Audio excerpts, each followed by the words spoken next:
Toschida, and welcome to this talk. It's first of a series of 8 talks on getting acquainted with Tibetan Buddhism. This first talk is on who was the Buddha and who is he now. So we'll look at a little bit of the history and the legend and so forth. The second talk will be on the Four Noble Truths, and the third talk will be on the Eightfold Path. The fourth talk will be on karma. The fifth one on bodhicitta, the mind of enlightenment. The sixth one will be a basic meditation, shamatha, or single-pointed calm abiding. And the seventh one will be on deity meditation that we do in Tibetan Buddhism. And finally, the eighth one, what is shunyata, or emptiness? So that will be our series. So let us get started here. First, take a deep breath. Relax, just sit quietly for a moment.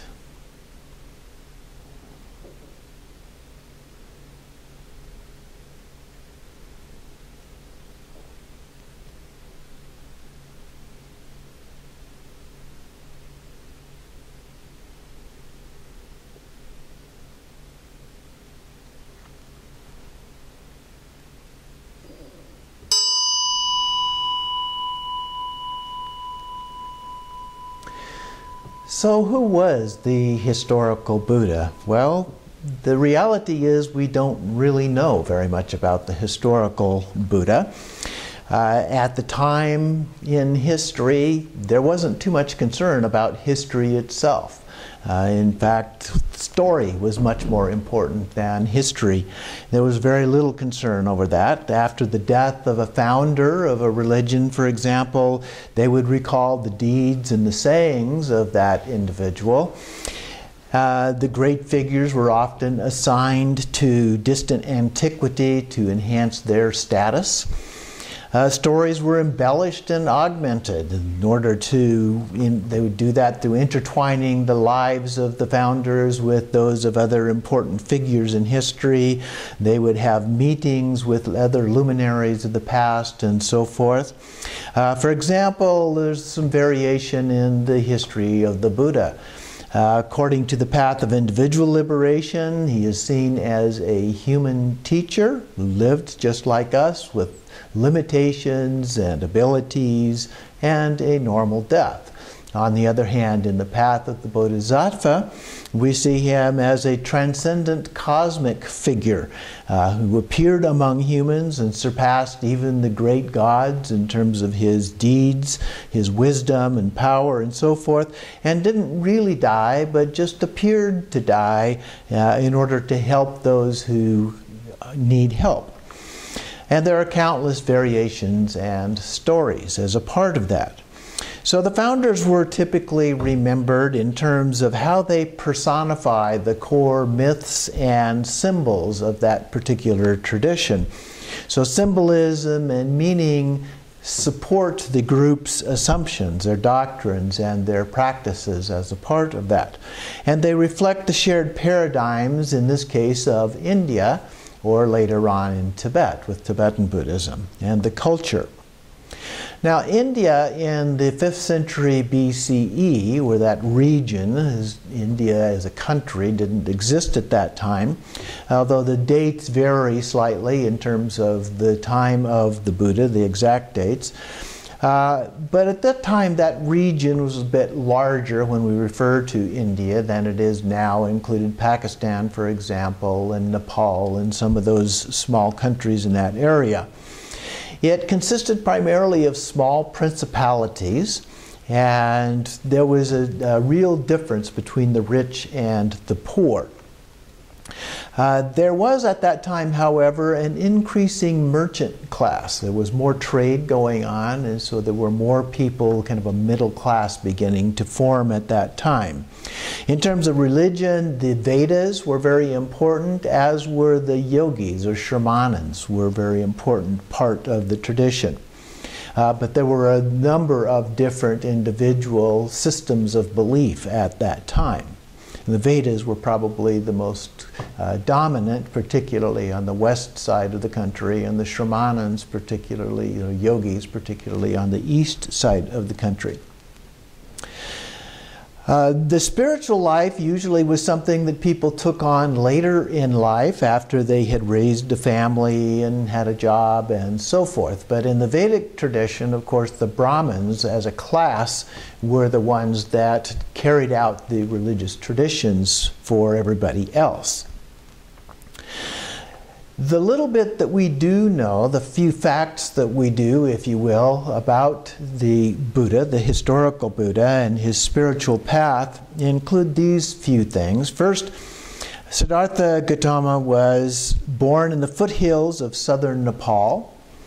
It is said that he was to become a king, so he was a prince, the son of a king, although there is some archaeological evidence that perhaps that particular area was actually governed by a council, which was an alternative form of government at that time, relatively new, as opposed to a monarchy.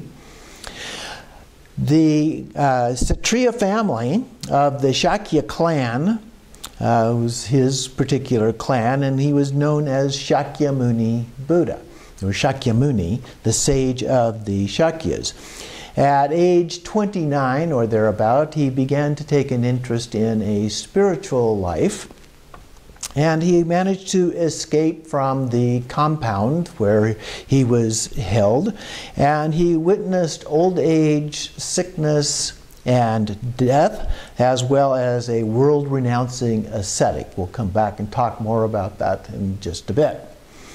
And based on that, he made a decision to leave his own newborn son and wife to seek enlightenment. So he shaved his head and took up the robes of a yogi.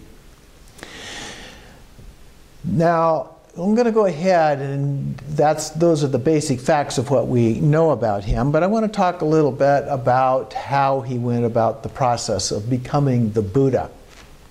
And then we'll return and talk about some of the legends about his life in a moment.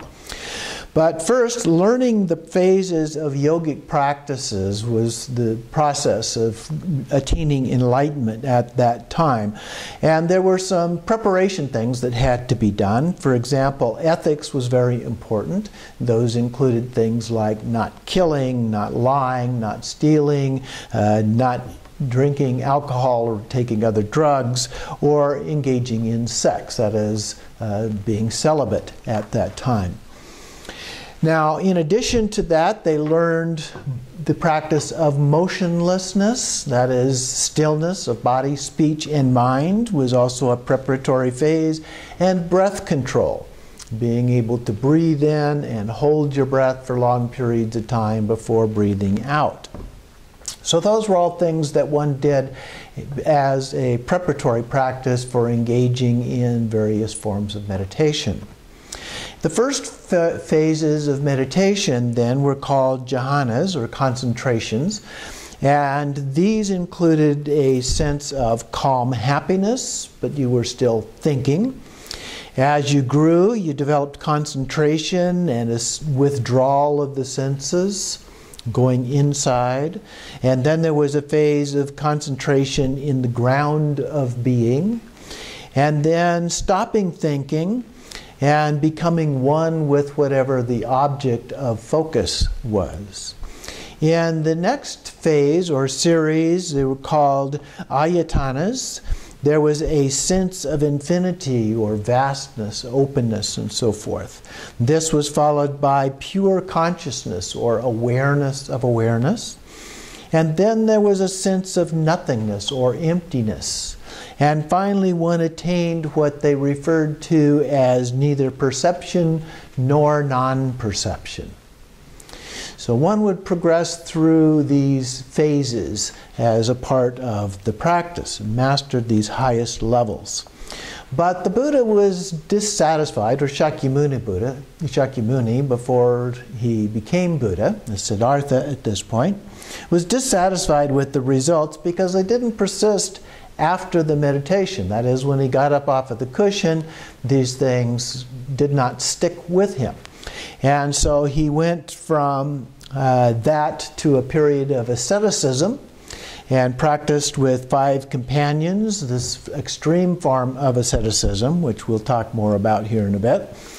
And that was believed to burn up any negative karma that one had, and he nearly starved, but he still did not extinguish his sense of self or ego. And so then he turned and set off on his own, rejected the extremes of self-indulgence from his life as a prince and the extreme of asceticism that he had just been practicing, and vowed to achieve enlightenment and sat down under the Bodhi tree, which is a fig tree, and said that he would sit there until he attained enlightenment. And so he's sitting there.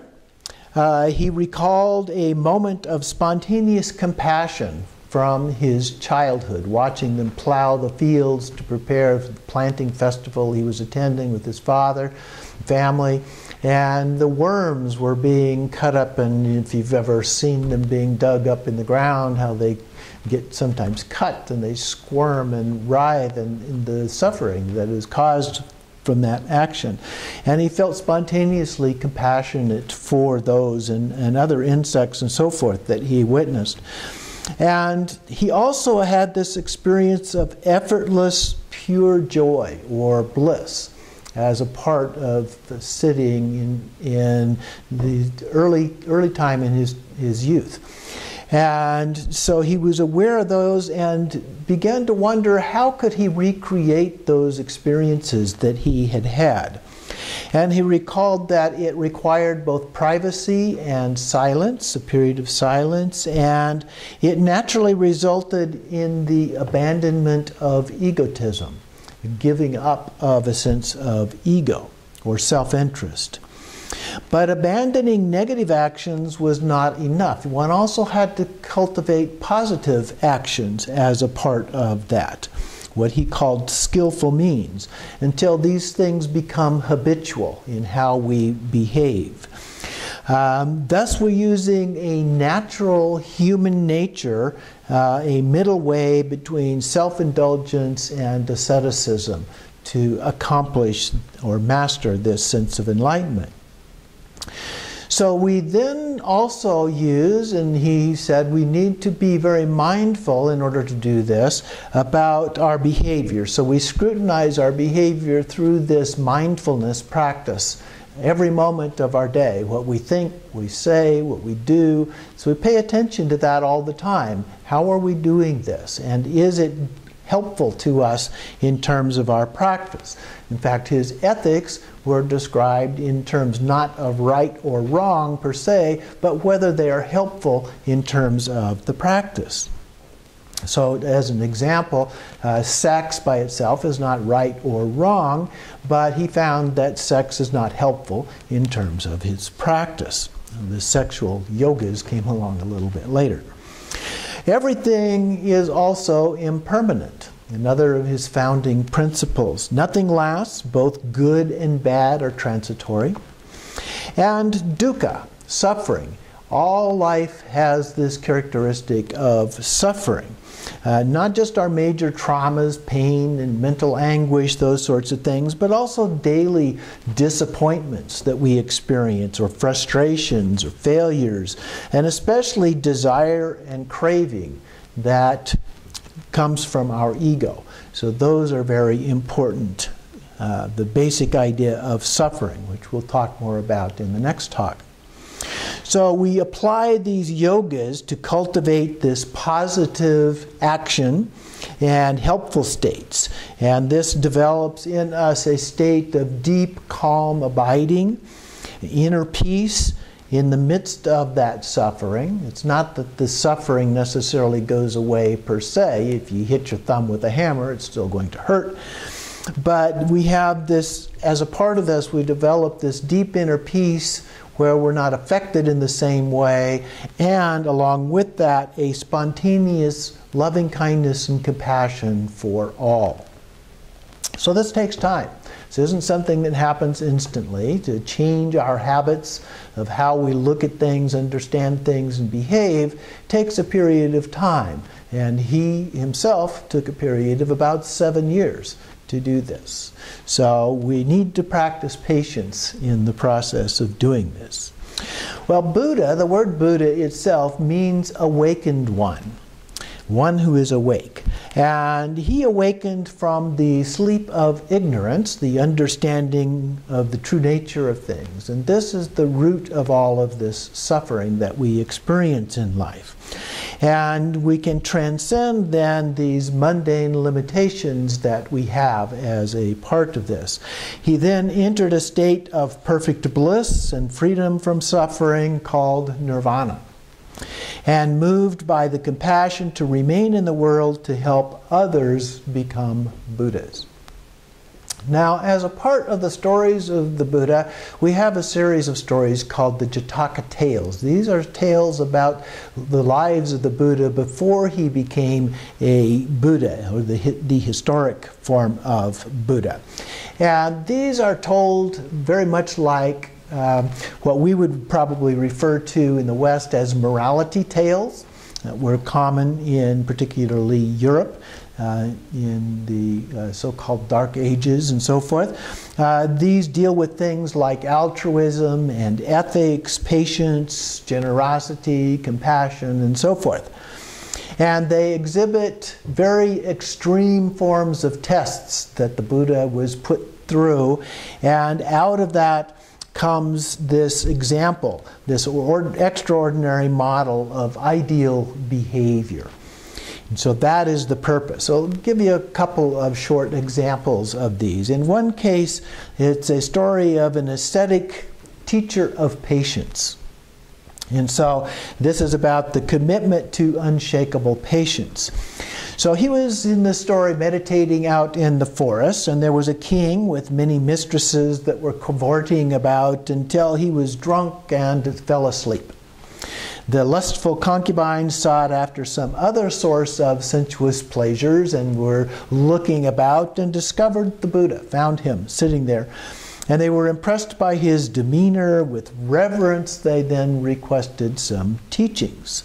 And they listened to him, and the king awoke from his drunken state, found them, and was angry and flew into a rage. And the Buddha, however, was unmoved by all of this, made the king even angrier, and he grabbed a sword, and the Buddha raised his hand to calm him, and he cut his hand off with the sword. And then the other hand, both of his feet, his ears, and his nose also. So all the time the Buddha remained calm. He was never lost his patience. The king left and the earth opened up and he was swallowed into the depths of hell. The subjects then, his followers, became very concerned that the Buddha was going to hold them responsible for what he had done to the king, had done to the Buddha. And he reassured them that he had no ill will toward them, or not even toward the king.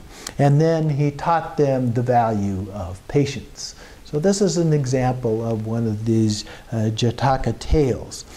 Another one, a shorter one, is one in which he was born in the hell realms. And this one is about compassion. So he and another individual in the hell realm were ordered or forced to pull this very heavy cart. And his companion was really suffering as a part of this, and he felt the compassion about that and decided that he would pull it himself. This, however, angered the demons in the hell realm, and they inflicted intense pain on him for having done this.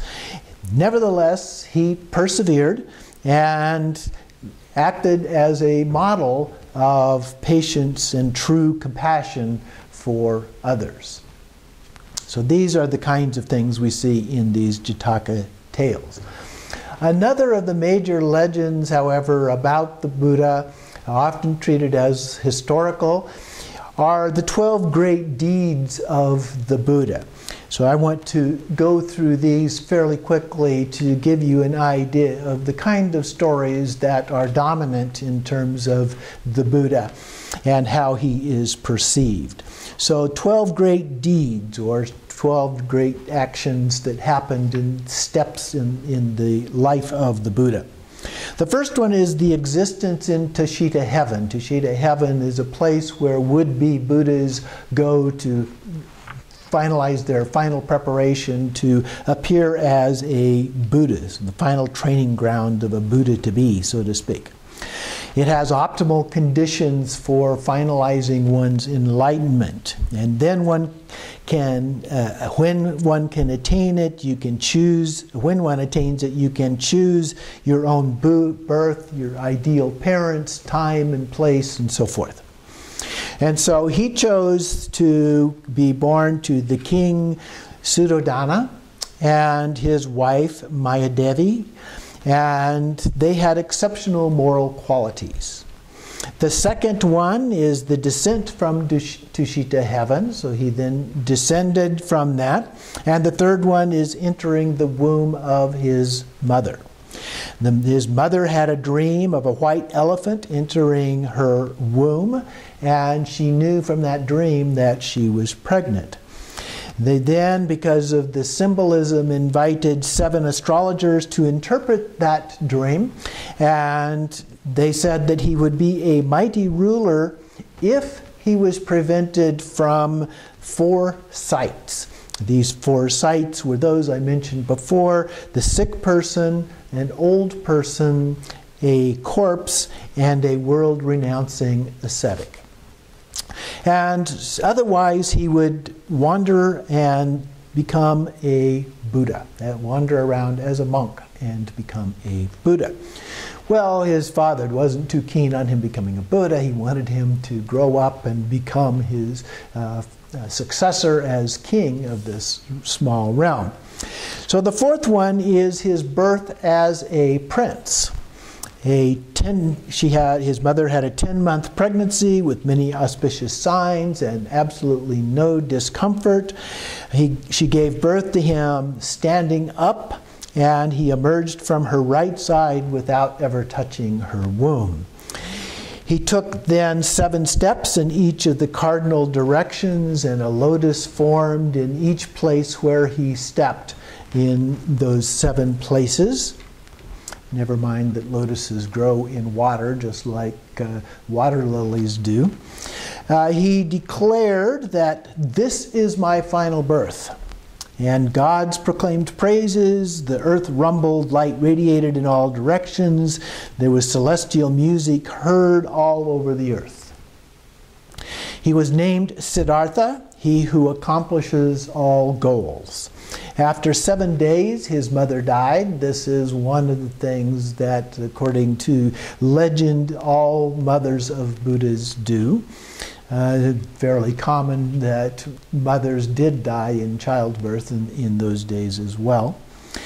He was raised then by his stepmother, Prajapati.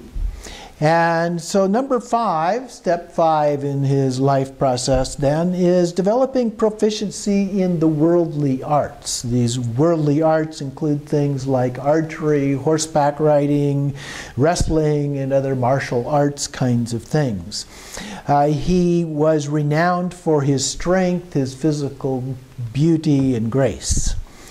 Number 6 is life in the palace. So the king was protecting him from these 4 sightings, and so he was not allowed to venture outside of the palace compound, and was surrounded by sensual pleasures and other kinds of diversions. He had an arranged marriage, which was not uncommon at the time. He was said to be reluctant to get married at all, but he recalled that all previous Buddhas had taken wives and fathered sons in their final lives. But his future bride had to be someone who was generous, intelligent, free from laziness, greed, and pride. Well, they finally found such a young woman, and her father, however, was doubtful that he, Siddhartha, had the qualities needed to become a ruler. And so his father, Siddhartha's father, arranged for a contest in all of the worldly arts, and the winner would take her hand in marriage. So this was agreed to and arranged. And of course, Siddhartha won the contest. He continued, however, to be surrounded by sense pleasures and entertainments and kept inside the palace compound. One day he asked his father to visit some gardens outside of the compound, outside of the city. So his father finally reluctantly agreed to allow this, but ordered the streets to be cleared of anyone who was sick, any elderly, any corpses, and any ascetics. Throngs, however, gathered in order to see their future king. They found out he was coming out, and finally the procession was halted by an old man. Jataka, his royal charioteer, when asked, "What is this all about?" responded that there is no other way for living beings. They all grow old. He was shocked by this and returned to the palace and brooded for days. Well, eventually he overcame this, and a few months later he tried again. The same story, but this time they encountered a sick person.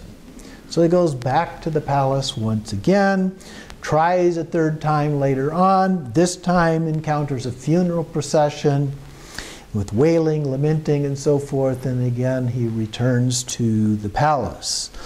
But yet again he also goes out one more time, and this time notices a world-renouncing ascetic standing off away from the crowds, and he was aloof and calm. He was radiating peace and serenity, and at this time Siddhartha decided that he was so impressed he resolved that he would also become like him. So that gets us to step number 7 in these 12 deeds, where he departed from home. His wife gave birth to a son whom he named Rahula, which means fetter, felt tied down. He wasn't obviously not very excited about this. The king was upset about it. He forbade him to leave the palace. He posted guards at the gates and so forth, and planned a big party to entertain him, make him feel a little bit better. So brought in beautiful, provocative women, music all night long, sumptuous decorations, flowers, and so forth. But at the end of the party, the flowers were wilting, the decorations were askew, the women were sprawled about in torn clothing, some were drooling, snoring, mumbling, coughing, and so forth, and just general ugliness, kind of like a cemetery. Not like our lovely cemeteries, but for a charnel ground at that time, which was not a pretty sight. And he resolved to leave that night with a profound revulsion for worldly life, as we will see in a moment. And so Jataka, his charioteer, takes him out, relented, taking him out into the forest. He dismounted and told Jataka of his resolve to achieve enlightenment to benefit others. And so he renounced his heritage and began his life as a wandering ascetic. Number 8 is the practice of the austerities, which I alluded to a little before in the introductory part of this talk.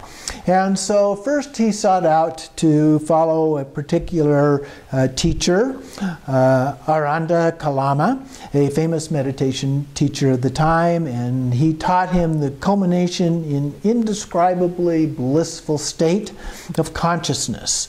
He easily attained this state and so Aranda offered to make Siddhartha his chief disciple. But he was unsatisfied. He refused because the experience was transitory. As long as he was on the cushion, it was wonderful, but when he got up off of the cushion, it vanished, it went away. So he pursued another opportunity with Jataka Ramaputra. And in this case, he taught another higher state of consciousness. And again, he quickly mastered this, and in this case, the teacher again offered to make him one of his companions and share the leadership in his community of meditators. But Siddhartha asked if it could lead to the eradication of suffering and permanent happiness. And he had to admit that it would not do that. So he decided this was not the solution, and decided to set off on the ascetic path with these 5 companions. We'll try out another alternative, the ascetic alternative. And so he followed these, and they went out to practice a very extreme form of asceticism. According to the legend, for the first 2 years, they would eat only 1 grain of rice a day. And then for the second 2 years, only 1 drop of water a day. And then finally, the last 2 years, he did this for a period of 6 years, he did not take anything at all. He became very sickly and weak, and yet he was no closer to enlightenment than he had been before. He decided to give up and to eat. And he was, according to the story, he was found by a young woman who offered him some sweet rice, and he recovered his health. And so we see this middle way approach, where he talks about the middle way between asceticism and indulgence. So his companions abandoned him. They felt this was a sign of weakness. The next stage is the defeat of Mara. So he sits down in an area called Bodhgaya, under the Bodhi tree, and resolved to attain enlightenment or perish. Firm commitment to do it himself. So he sat in meditation. Light radiated out from him, illuminating all the world in all directions, which attracted Mara. So Mara plays a similar role to Satan in the Christian tradition, but primarily seduces people into ignorance, source of sins rather than the sins themselves. And enlightenment could be potentially even more dangerous, because one who becomes enlightened could then teach others. So he wanted at all costs to keep him from attaining enlightenment. So Mara first rushed to stop him, to halt him from attaining enlightenment. First he hurled missiles and rocks and other things at him, which turned into flowers and simply fell to the earth.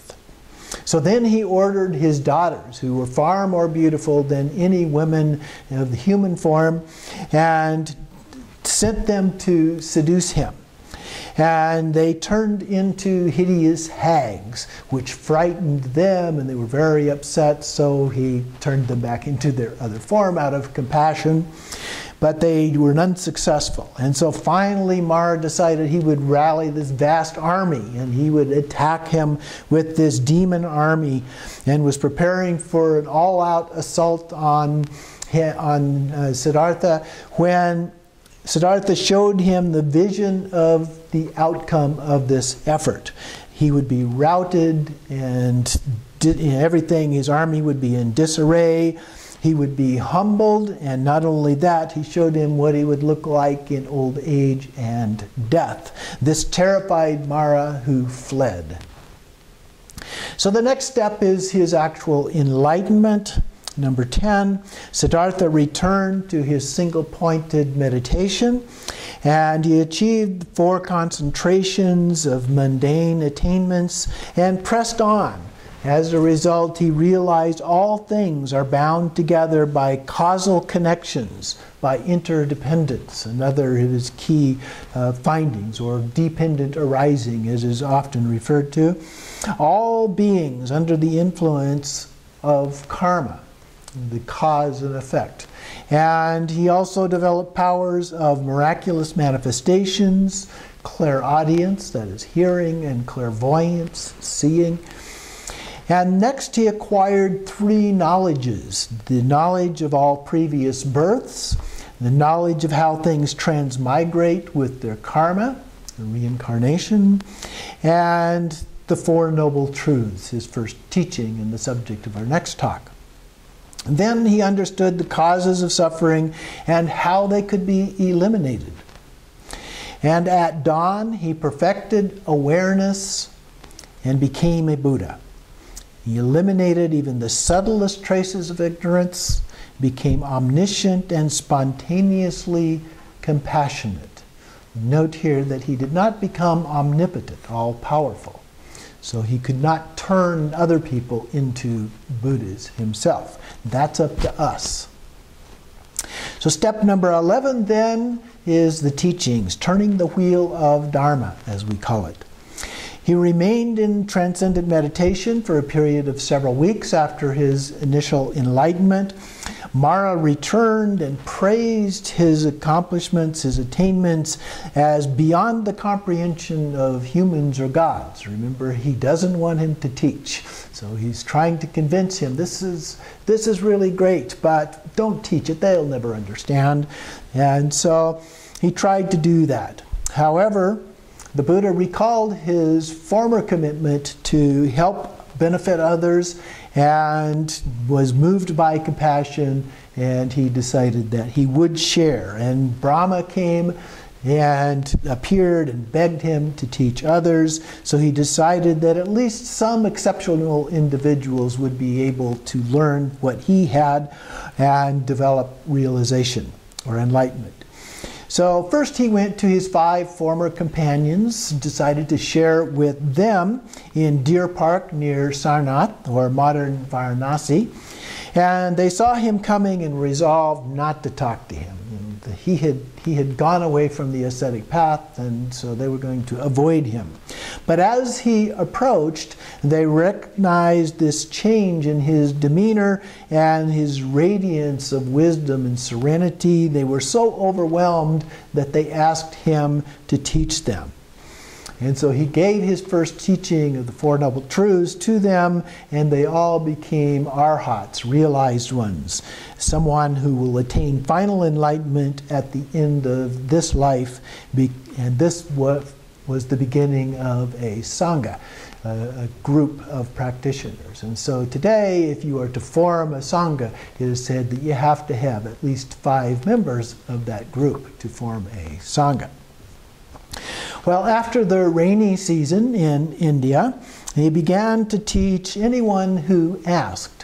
And so he adapted, his teaching style was one in which he adapted to the needs of the individual listener, the proclivities of each person and group. A.K. Warder says this about his style: "It is certainly not his way to denounce the opinions and practices of another. Rather, it is to adopt the other's point of view and then, by question and answer, to improve on it until a position compatible with his own has been arrived at, so that the partner seems himself to continue his own quest to arrive at higher truths." So this was his approach.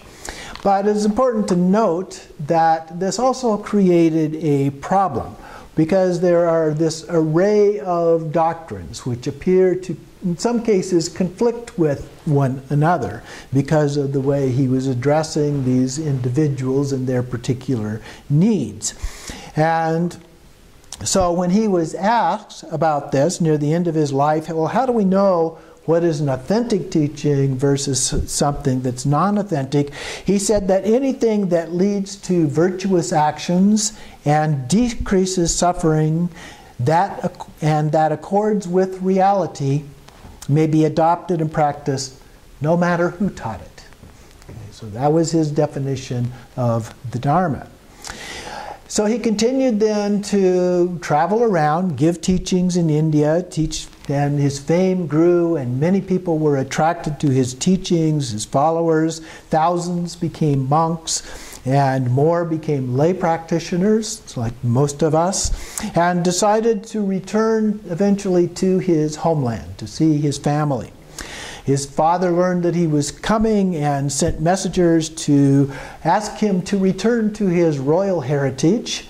But instead, when they encountered him, they too became monks.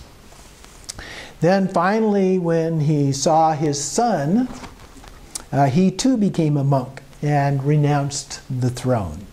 His stepmother asked him to initiate an order of nuns, but he refused, suggesting it would be better for them to just follow a virtuous life of a laywoman.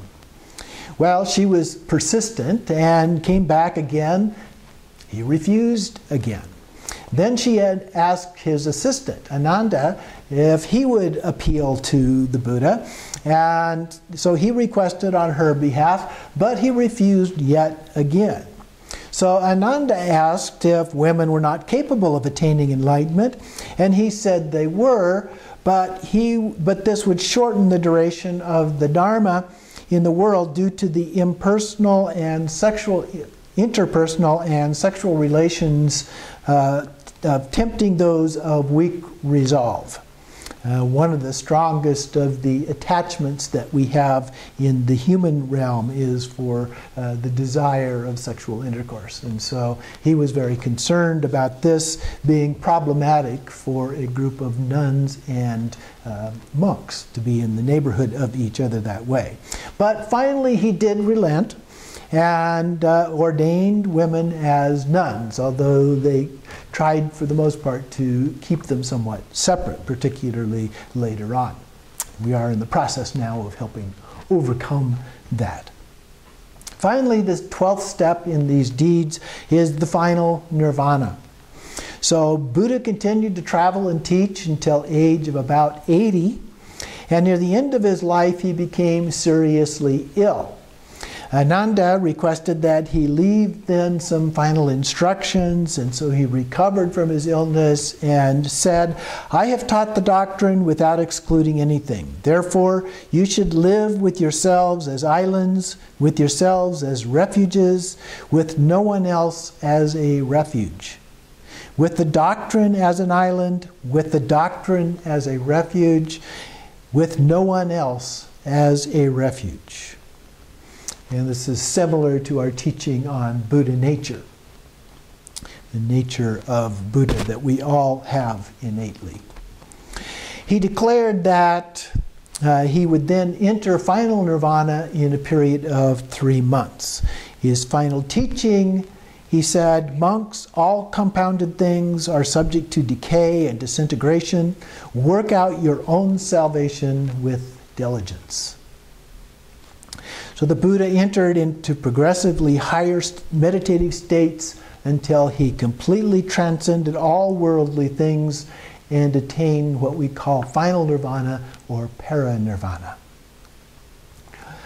Now, just to add a little bit then to the life of the Buddha, one of the things that is said to have happened, although some scholars question whether this actually happened, was called the First Council, which was a group of people. Some of the people, followers, were becoming concerned because the people who had had first-hand experience of the Buddha were beginning also to die.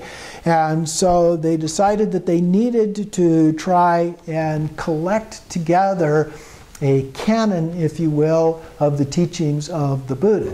And so this was all done with an oral tradition up to this time. And even though we know that oral traditions are not very reliable, at least if they don't have a written form to fall back on to validate the oral tradition. So they decided that they would bring together the best of the arhats, and they got together the most knowledgeable 500 arhats with experience and knowledge and with a sense of purity and an absence of bias, and so they got them together and asked each one to recite a teaching or the teachings of the Buddha as they recalled them, and then the council would agree on the authenticity of those teachings. And so those were then said to have been collected and memorized and later written down. And in the written form, they are known as the 3 baskets today, the Tiptika. And one of the 3 baskets is a collection of sutras. These are the discourses attributed to Shakyamuni or his, in some cases, immediate disciples. The second basket is the Vinaya. These are the rules of monastic discipline for monks and nuns. The Buddha would respond to different issues that came up during his time, and those would be collected, and that is what is in these. According to the legend, he told Ananda near the end of his life that some of those probably could be let go of, but Ananda never bothered to ask him before he died which ones could be eliminated. So then he became afraid to try and cut any of those out, and they all remained. And the third basket is called the Ob Dharma. These are scholastic treatises that were extrapolated from the sutras and tried to systematize the teachings, the vocabulary, so forth. So it includes kind of the psychology and the philosophy of Buddhism, if you will, the early Buddhism. But this process of canonization continued over a longer period of time, various modifications that were made, additions, and so forth, for a period of centuries. The Nyingmapas, which are one of the branches of Tibetan Buddhism, continued to add termas or mind treasures or buried treasures that were discovered from different locations, and some of those were said to have come from either historic or deities, other deities, and added to that collection. So canonization has been an ongoing process in some parts of the tradition, making it a more living tradition. Today, the Buddha is a symbol, among other things, and that symbol is both as an ideal of behavior and as a manifestation in the form of various deities. In terms of an ideal behavior, things like loving kindness and compassion, the Dalai Lama often says, my religion is loving kindness, or my religion is compassion. But also things like equanimity, treating all people equally, whether they're our best friend or our worst enemy, or even neutral people that we don't know. Meditative concentration, patience and persistence, generosity, ethical behavior, and so forth. So he's a role model for all of these things. He said, basically, if I can do it, so can you. So we all have this opportunity to attain enlightenment. These manifestations or deities, I wanted to just point out, are these manifestations in forms of our mind. And so they become, if you will, tools for training our mind to help facilitate our process on the path to enlightenment, which is said to accelerate or expedite the process. So I want to thank you for listening to this talk and remind you that the second talk in this series will be on the Four Noble Truths.